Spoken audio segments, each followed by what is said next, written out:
Olá, amigos de Safras e Mercado, sou o jornalista Alessandro Carvalho. Hoje é segunda-feira, dia 10 de julho. Estamos iniciando o nosso pré-USDA, onde vamos apresentar as expectativas do mercado para o relatório de oferta e demanda de julho do Departamento Norte-Americano de Agricultura. Será divulgado no começo da tarde desta quarta-feira, dia 13 de julho. Estamos com nossa equipe de analistas de Safras e Mercado para debater essa expectativa do mercado e que pode ser apresentado depois de um relatório surpreendente, principalmente para soja e milho, no último dia 30 de junho. Cumprimento já Luiz Fernando Gutierrez Roque. Tudo bem, Luiz? Olá, Alessandro, Elcio, um relatório do uso importante, né? Como tu colocou, ainda mais depois de um relatório de área plantada aí que surpreendeu bastante na soja e no milho. Vou falar um pouquinho sobre isso. Elcio Bento. Tudo bem, Elcio? Tudo bem, Alessandro? Olá, Luiz. Olá a todos. Para o trigo também, o safra do Hemisfério Norte chegando num ponto aí de se encaminhando para metade, um pouco mais a colheita nos países do Hemisfério Norte como um todo. Acho que pode ter alguns ajustes de produção aí para a gente acompanhar. Beleza? Aqui no nosso canal no YouTube, Safras TV. Não deixe de se inscrever, de ativar as notificações, deixar seu comentário, seu like. Todos os dias a gente tem um vídeo novo para vocês. E, inclusive, né, na quarta-feira a gente terá o nosso vídeo pós-USDA, apresentando os números propriamente demonstrados pelo relatório e o impacto no mercado com os nossos amigos analistas de safras. E em safras.com.br, conheça a plataforma de safras, peça uma demonstração gratuita. Lá tem todos os dados, informações, análises sobre os mais diversos mercados do nosso agronegócio. Bom, vou compartilhar a tela aqui, a gente começa sempre pela soja. E aí temos os dados, o relatório de junho apresentou uma produção americana 23-24 de 122,7 milhões de toneladas. Agora o mercado espera, na média, sempre tem um número inferior, é uma banda em que o mercado espera um número inferior, um número máximo, e essa expectativa média que o mercado coloca 115,7 milhões de toneladas. Estoques americanos 22-23, a expectativa média do mercado é de 6,4 contra 6,26 milhões de toneladas de junho. Estoques americanos 23, 24, o mercado espera um número bem abaixo de julho, 5,6 milhões de toneladas, em junho eram 9,5. Os estoques globais 22, 23, na média o mercado espera 101,3, em junho eram 101,3 também. Os estoques globais 23, 24, 120,4 milhões de toneladas, expectativa média do mercado, contra 123,3. Ali nós temos os números da produção brasileira 22, 23, que em junho foram 156 milhões de toneladas, e na Argentina 22, 23, 25 milhões de toneladas. Desses dados não temos a expectativa média do mercado. Luiz, número da produção americana, como se esperava, bem abaixo aí de junho, com todo aquele corte, né, do relatório, e ainda tem a questão climática, né, Luiz? Exatamente, Alessandro. Acho que dá para ver facilmente aí que tende a ser um relatório bem altista para a soja, né? A não ser que o USA surpreenda, mas não vejo nenhum motivo para o USA não trazer um grande corte na produção americana, um corte importante de estoques também, que é o mais importante no caso do código de oferta e demanda, né? Porque em se confirmando esse corte aí de 5 milhões, 4 milhões de estoque, a gente está falando de estoques muito baixos em vários anos, né? É um estoque mais baixo em alguns anos. Então isso muda a cara, tende a mudar a cara de Chicago, né? O mercado já ganhou força, não só por questões climáticas ao longo de junho, mas principalmente depois que o USA nos surpreendeu aí no dia 30 com aquele relatório de área plantada, cortando bastante a área americana. Então, assim, só no corte de área americana, supondo que o USA mantenha a produtividade média, que não vai manter, ele vai ter que cortar também, mas só tirando aquela área de 4 milhões de acres, a produção americana, o potencial produtivo já diminui em 5 milhões de toneladas, mais ou menos. E, naturalmente, o mercado também espera uma queda de produtividade, porque ao longo de todo o mês de junho as lavouras foram piorando. Então, não faz nenhum sentido o USDA manter aquele número que ele nos trouxe lá no dia 9 de junho, se as lavouras foram piorando de condições, né, ao longo de todo o mês. Então, a gente está esperando aí, nós aqui na Safras, um corte de um bushel, pelo menos um bushel por acre, né, de 52 para 51. E, naturalmente, o USDA confirmando uma área de 83,5 milhões de acres, 4 milhões abaixo, né, da estimativa inicial. isso deve levar um corte de produção em torno de 7 milhões de toneladas. Eu acho que faz todo sentido o mercado trabalhar com esse número. Nós trabalhamos, inclusive, com uma safra um pouquinho menor que essa que a média do mercado está esperando. A gente trabalha com uma safra um pouco mais próxima de 115. Claro que ainda é muito cedo para a gente confirmar, né, pra consolidar a produção americana. Tem todo o mês de julho e agosto ainda para as lavouras se desenvolverem. Inclusive, nos últimos dias, o clima tem sido melhor, né? A gente tem um relatório de condições de lavouras na segunda-feira que o USDA deve parar de indicar piora, pode até indicar uma melhora, porque as chuvas começaram a chegar, mas o que pesa mesmo é naturalmente essa necessidade do USDA ter que cortar a produção em cima de uma área menor, de uma produtividade menor. Então, em se confirmando um corte tão expressivo na produção, que leva a um corte expressivo também nos estoques, como eu falei, estoques muito baixos, mais baixos em vários anos aí, o relatório tem tudo para ser autista, né? São estoques realmente muito baixos, abaixo de 6 milhões, fazia um bom tempo que a gente não via. Então, o relatório tem tudo para ser autista, caso o USDA não surpreenda. Né, os números para a América do Sul, nesse momento, não tem tanta importância, né, com relação à safra 22-23. A gente já consolidou, né, as produções de Brasil e Argentina. Eu acho que ele pode trazer um novo corte para a Argentina, talvez uns 24 milhões, ou até um pouco menos, mas não muda nada. A verdade é isso. A safra sul-americana está precificada, o que é o foco do mercado agora é a safra norte-americana. E como eu falei, o relatório tem tudo para ser um relatório autista aí com as confirmações de corte de produção, de produtividade e de estoques finais americanos da temporada 23-24. Legal, Luiz. Vou pedir para o nosso operacional, o João, deixar um card na tela com o clima na semana que a gente gravou hoje, que a gente falou com o Marco Antônio, da Rural Clima, bastante também sobre o clima nos Estados Unidos, sobre essa possibilidade de melhorar as condições das lavouras com a umidade voltando a ficar mais regular. Vou mudar aqui para o milho. Lá. Beleza. Temos, então, produção americana 23-24, na média, a expectativa do mercado é de um número de 384,8 milhões de toneladas. Em junho eram 387,7. Expectativa média do mercado de estoques americanos, 35,7 para a temporada 22-23, eram 36,9 no relatório de junho. E os estoques americanos 23-24, 55 milhões de toneladas. O departamento trabalhava em junho com 57,3 milhões de toneladas. Os estoques globais 22-23, 297,8 milhões de toneladas é a expectativa média do mercado. Em junho eram 297,5. Os estoques globais 23-24, o mercado espera na média 312,4. Em junho eram quase 314 milhões de toneladas.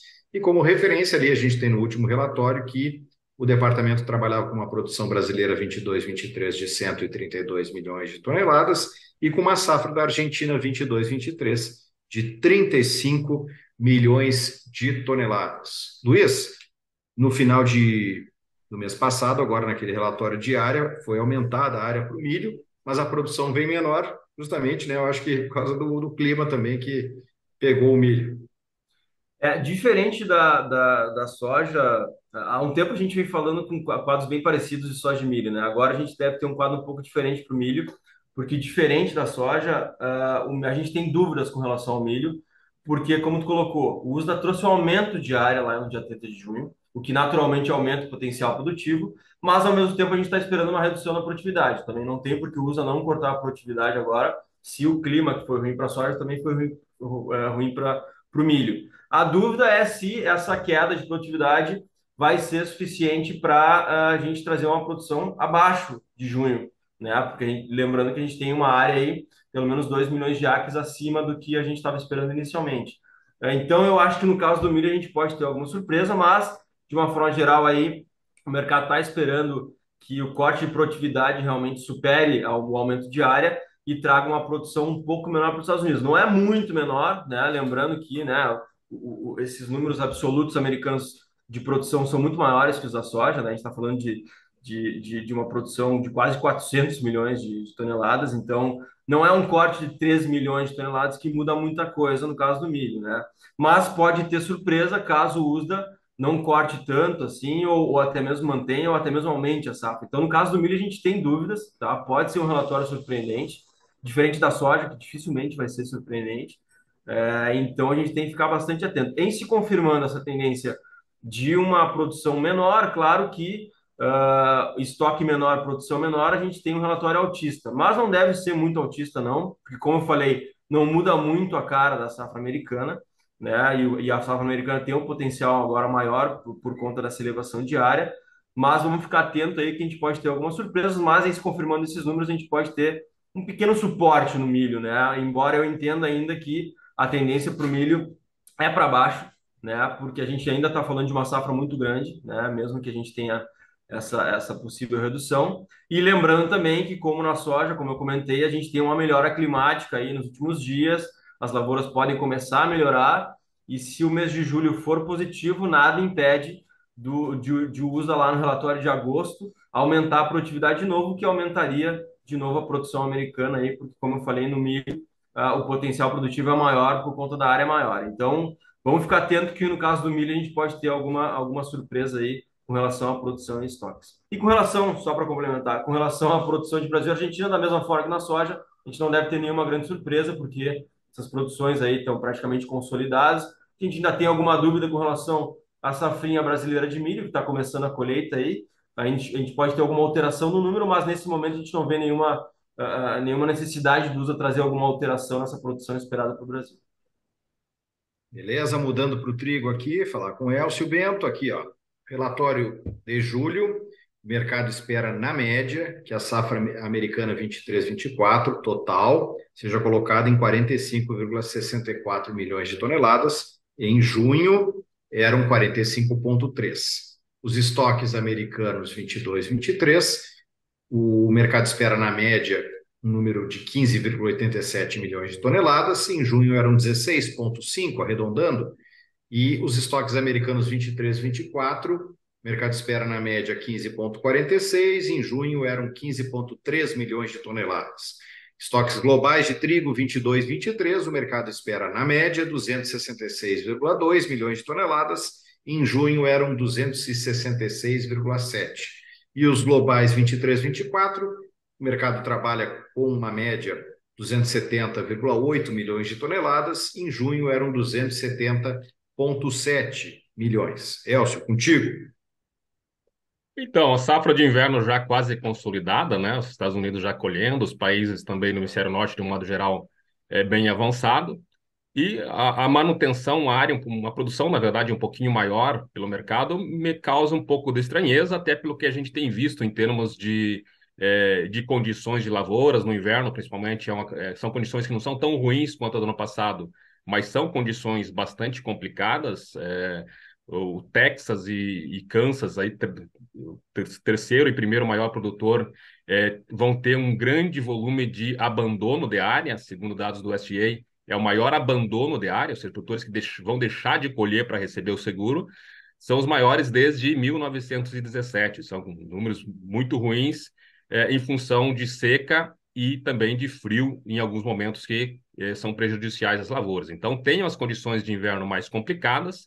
É bem verdade que esse número já pode estar meio que precificado, meio que já embutido na queda da produtividade, porque a gente tem o relatório trouxe na área de intenção de área plantada em relação ao ano passado um aumento de 8,5% de área, e a produção é praticamente a mesma do ano passado. Então acho pouco provável uma elevação, mas isso já está precificado. Talvez, e aí vale o mesmo para soja e para milho, a questão climática no trigo de primavera, que é uma safra que é pior do que a do ano passado, a gente tem condições complicadas, mas que ainda podem recuperar, ainda está num período que o retorno, enfim, do clima mais favorável pode aumentar a safra de primavera. Talvez aí o USDA espera ou traga, o mercado espera que o USDA traga algum ajuste na safra de primavera, mas não vejo como mudar muito, especialmente aumentar a área. E aí, consequentemente, se está se falando no aumento de estoques norte-americanos, mesmo que pequenos, seria do lado da demanda e talvez aí sim,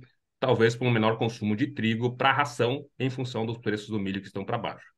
Em termos globais, ainda me parece menos provável que a gente tenha aumento de consumo se a gente pensar pelo lado da oferta, porque a gente tem visto indicações de grandes produtores com condições de safra bastante complicadas. A gente pode colocar a China, o maior produtor e consumidor de trigo do mundo, chuva no período da colheita, prejuízos que podem chegar até 30 milhões de toneladas.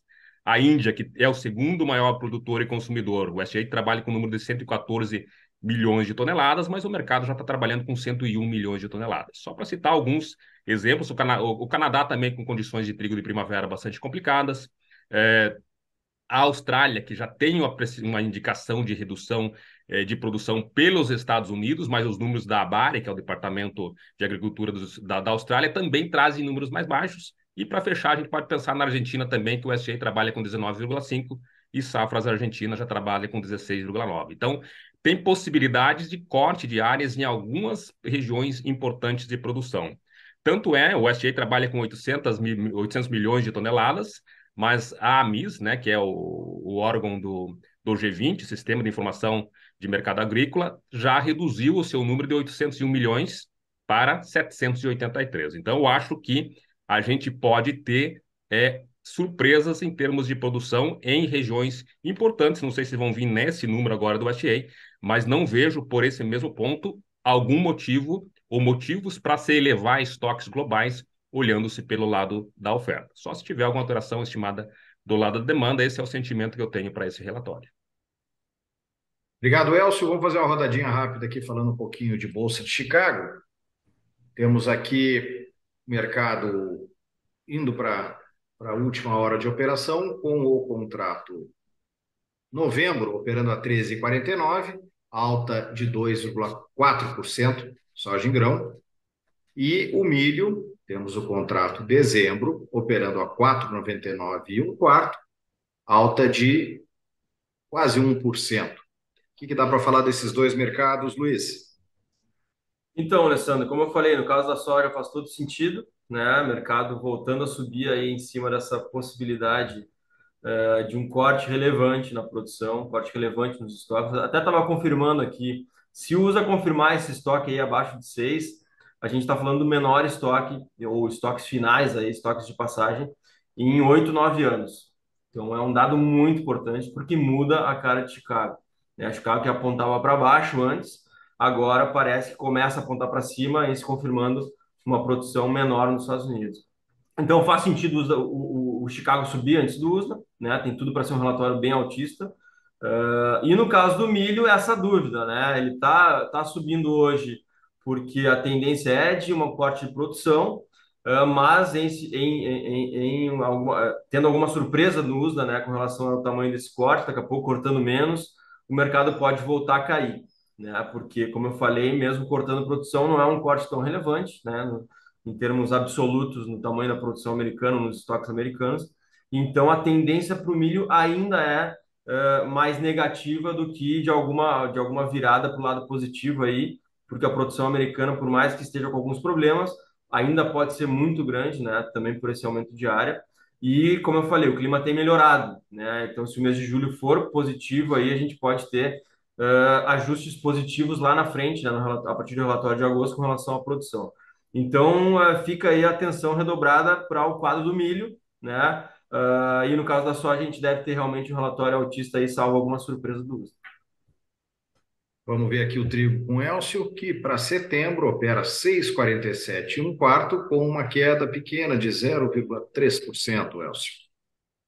Então, o trigo tem dois pontos para ser interessante a gente chamar atenção. Por um lado, são as notícias que a gente tem visto aí, que são notícias altistas em si, mas por outro, a gente está no pleno ingresso da safra do inverno, que é quase 90% da safra mundial, né? Da safra de inverno do hemisfério norte como um todo. Então, tem ingresso de safra, essa pressão com certeza não deixa o mercado subir por fatores, claro, de ingresso de safra, então tem a pressão desse ingresso, e tem as notícias que trazem essa possibilidade de quebra de produção, e também a confirmação, né, de que a Rússia não retornará, né, não prorrogará o acordo do corredor de grãos. Então tem notícias mais pontuais que são de alta, mas a pressão do ingresso de safra não deixa o mercado recuperar. Depois daquela grande volatilidade que a gente teve na segunda quinzena de junho, perdão, nesse mês de junho está mais equilibrado, mais engatando uma tendência mais lateral, por duas forças, uma força de notícias que são de corte de produção em importantes regiões de produção, mas no momento de ingresso de safra que impede qualquer recuperação mais expressiva.